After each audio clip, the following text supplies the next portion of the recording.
नदियां बहेंगी, अब तो वो हो गया, समझ गए, हमको लोग अलग प्रदेश दे दें। आरक्षण का विरोध करते करते मनुवादियों ने अलग देश की मांग कर डाली। जिन लोगों ने हजारों साल तक 100% आरक्षण लिया, आज वही लोग पिछड़ों को मिलने वाले नाम मात्र आरक्षण से बिलबिला उठे हैं। जरा सोचिए, अगर 1950 के बाद से मिल रहे आरक्षण की वजह से ही इन्हें अपने साथ अन्याय महसूस होता है, तो उन करोड़ों मूल निवासी बहुजनों ने सदियों तक शिक्षा, सम्मान और अवसरों से दूर रखे जाने का अन्याय कैसे सहा होगा। आरक्षण का विरोध करने वाले कहते हैं कि खून की नदियां बहा देंगे। की नदियां बहेंगी, अब तो वो हो गया, समझ गए, हमको लोग अलग प्रदेश दे दें, हम अलग देश दे दें, अलग देश दे दें, हम आयोग के लोगों के साथ थोड़ी बैठेंगे। आयोग अब जैसे ही ये वीडियो सोशल मीडिया पर वायरल हुआ, लोगों ने इन्हें पोंगा पंडित कहते हुए देश के लिए खतरा बताया, तो किसी ने डीएनए के आधार पर ही विदेशी ही बता दिया।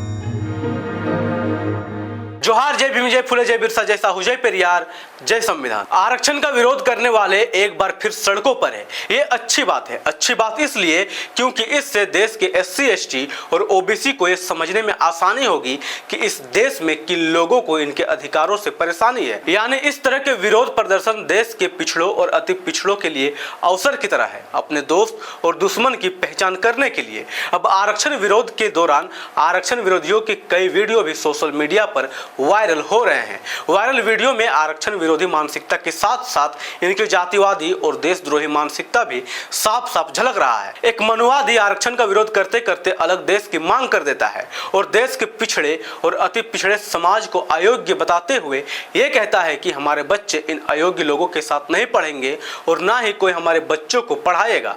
आप खुद वो वीडियो देखिए। की नदियां बहेंगी, अब तो वो हो गया, समझ गए, हमको लोग अलग प्रदेश दे दें, हम अलग देश दे दें, अलग देश दे दें, हम आयोग के लोगों के साथ थोड़ी बैठेंगे। आयोग मास्टर आकर के हमारे बच्चों को पढ़ाएगा, हम अपने बच्चों को अलग पढ़ाएंगे आरक्षण खत्म करने के लिए। बिल्कुल, अरे ज्यादा न बोलिए। अब जैसे ये वीडियो सोशल मीडिया पर वायरल हुआ, लोगों ने अपनी अपनी प्रतिक्रियाएं भी देना शुरू कर दिया। तरुण कुमार वीडियो शेयर करते हुए लिखते हैं, पहले भी कहा था कि एक मनुवादी कभी देशभक्त नहीं हो सकता। आरक्षण खत्म नहीं हुआ तो खून की नदियां बहेंगी, नहीं तो ब्राह्मणों को अलग देश दे दो। ये कहना है एक पोंगा पंडित का। पिछड़ों पर सदियों से भयावह अत्याचार होते आ रहा है, मगर उन्होंने अब तक अलग देश की मांग नहीं। एक अन्य यूजर ने इन्हें विदेशी बताते हुए लिखा, इनके लहू में यमनिया संबंधित जीन की अधिकता है। पश्चिमी उत्तर भारत में 2000 ईसा पूर्व से 1000 ईसा पूर्व तक इस समुदाय के पूर्वजों ने मिश्रण करके स्वयं को यहाँ पोषित स्थापित किया, अपने अधीनस्थ बढ़ाए, धार्मिक रूप से जन्मजात वर्चस्व स्थापित करना शुरू किया और गुप्त काल में ठोस ताकत प्राप्त की। एक अन्य यूजर ने लिखा, जिस हिसाब से ये महाशय अलग देश की मांग कर रहे हैं, उस हिसाब से कुछ ऐसा लग रहा है इन बेचारों के साथ 1947 में खेला हो गया।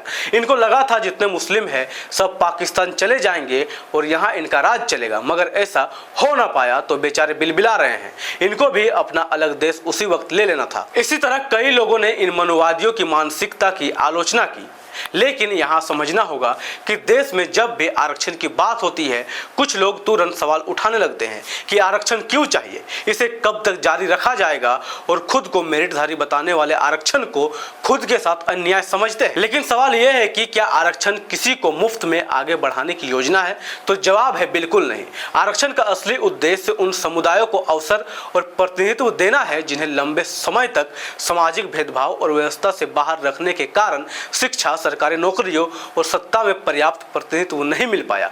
डॉक्टर बाबा साहेब अम्बेडकर ने इसी समस्या को बहुत गंभीरता से समझा था। बाबा साहेब के दस्तावेजों में पिछड़ों के लिए सरकारी सेवाओं में पर्याप्त प्रतिनिधित्व की मांग स्पष्ट रूप से दिखाई देती है। उनके 1947 के लेख स्टेट्स एंड माइनॉरिटीज में उन्होंने सेवाओं में प्रतिनिधित्व को जनसंख्या के अनुपात में जोड़ने का प्रस्ताव रखा था। बाबा साहेब के विचार का सार साफ था कि अगर किसी समाज को लगातार अवसरों और संस्थाओं से दूर रखा गया है तो केवल यह कह देना कि अब सब बराबर है, सब अपनी मेहनत से आगे बढ़े पर्याप्त नहीं है, क्योंकि बराबर सिर्फ कागज पर लिख देने से नहीं आती। सोचिए, अगर किसी व्यक्ति के पास पीढ़ियों से अच्छी शिक्षा, जमीन, पैसा और सरकारी व्यवस्था तक पहुंच रही हो, जबकि दूसरे समुदाय को स्कूल, पानी, मंदिर और रोजगार तक में भेदभाव झेलना पड़ा हो, तो दोनों को एक ही शुरुआती लाइन पर खड़ा करके अब मुकाबला करो कहना वास्तविक बराबरी कैसे हो सकती है? यही कारण है कि प्रतिनिधित्व का सवाल बाबा साहेब के संघर्ष का महत्वपूर्ण हिस्सा था। उनके एक दस्तावेज में उन्होंने साफ तौर पर सरकारी सेवाओं में पिछड़ों के प्रतिनिधित्व के अधिकार की बात रखी और कहा कि उनका प्रतिनिधित्व केवल नाम मात्र का नहीं बल्कि उनकी संख्या और आवश्यकता के रूप में होना चाहिए। अब सवाल उन लोगों से है जिन्हें आरक्षण से इतनी परेशानी होती है। अगर सदियों के सामाजिक भेदभाव से किसी समुदाय को पीछे धकेला गया तो उस असमानता को दूर करने के लिए व्यवस्था में अवसर और प्रतिनिधित्व देना गलत कैसे हो गया। आरक्षण किसी की मेहनत छीनने की बात नहीं है। आरक्षण का उद्देश्य उन लोगों के लिए दरवाजा खोलना है जिनके लिए लंबे समय तक दरवाजे बंद रखे गए। इस वीडियो को शेयर कीजिए और अपने विचार नीचे कमेंट जरूर करें। धन्यवाद। जय संविधान, जय लोकतंत्र, जय भीम, जय मूल निवास। MNT न्यूज नेटवर्क को सब्सक्राइब करें, लाइक और फॉलो करना ना भूलें। साथ ही बेल आइकॉन दबाकर जन जागृति की मुहिम में जुड़े रहें।